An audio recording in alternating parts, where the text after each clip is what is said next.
Hello everyone, and welcome back to a new video.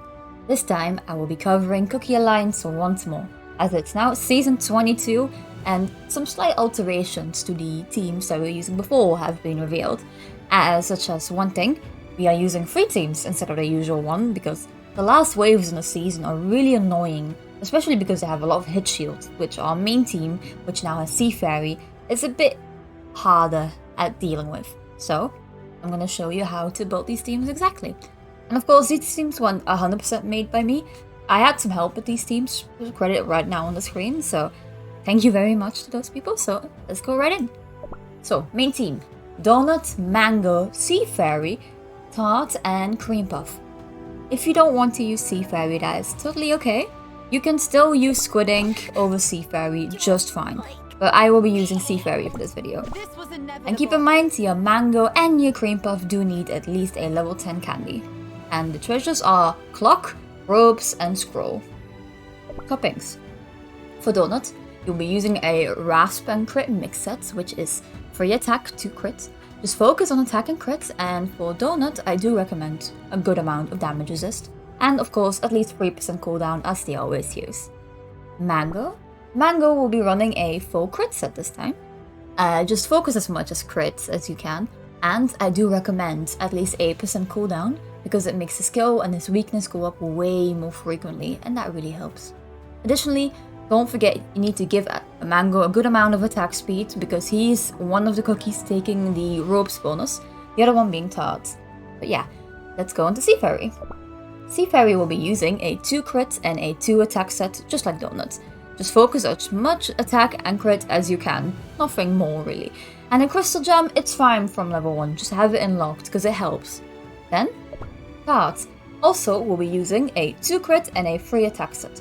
For Tart, I also focus a lot of attack speed because you want her to get the ropes, and otherwise just go as much as attack and crit as you can. And Cream Puff, she never changes. Just full crit, as much crit as you can, and then at least 7% cooldown because it makes her heal go up way more frequently, and that helps.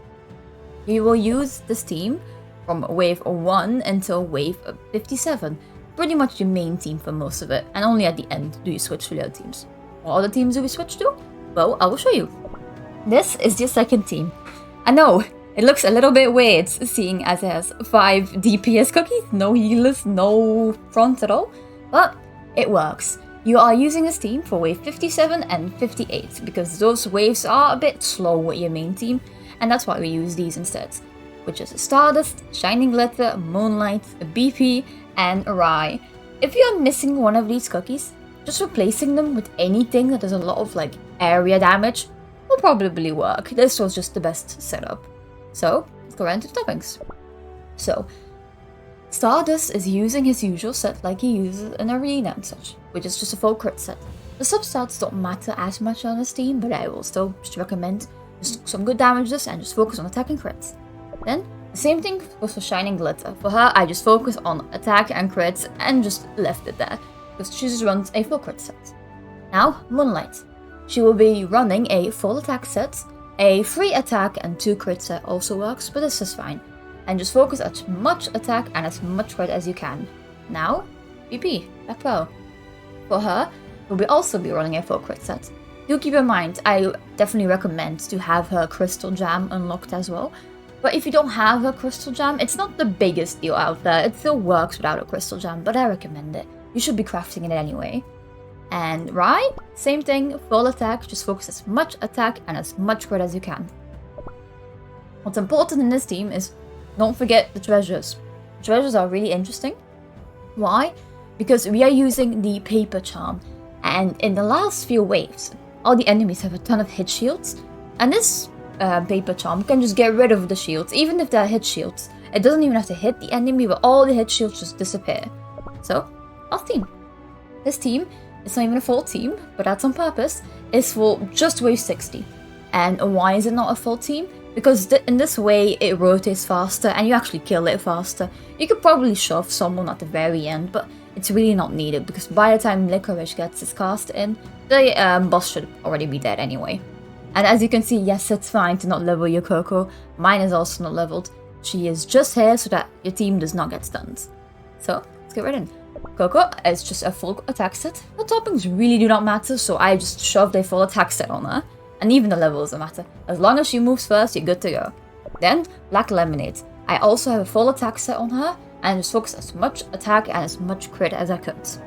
Then, same thing went for Caviar, as much attack and as much crit as you can. You might have to put a little bit of damage resist on some of these, especially Black Lemonade and Caviar, because they will be getting hit by the boss once, and it does do quite a bit of damage. Also, for Caviar, important to note, he will be needing some attack speed because he is taking the Robes bonus, and the other one that is taking the Robes bonus will be Licorice, with a full attack set as well. For Licorice, do have his candy. Level 1 is enough. Mine is also level 1. You don't need anything more than that. But yeah, that's it. And first, before we actually go into the battle, I will show you how to actually use the teams. Because your first team will just go all the way from the first wave, all this way, and it will go and beat wave 57. After you beat wave 57, you will go into wave 58, and then switch to your other team. And I didn't mean to do that. You will switch to your other team, which is team 2. And this team will swiftly kill wave 58 and wave 59. And then when you are approaching wave 60, you just switch to this team. I will show you how it's actually done in the run as well, so don't worry.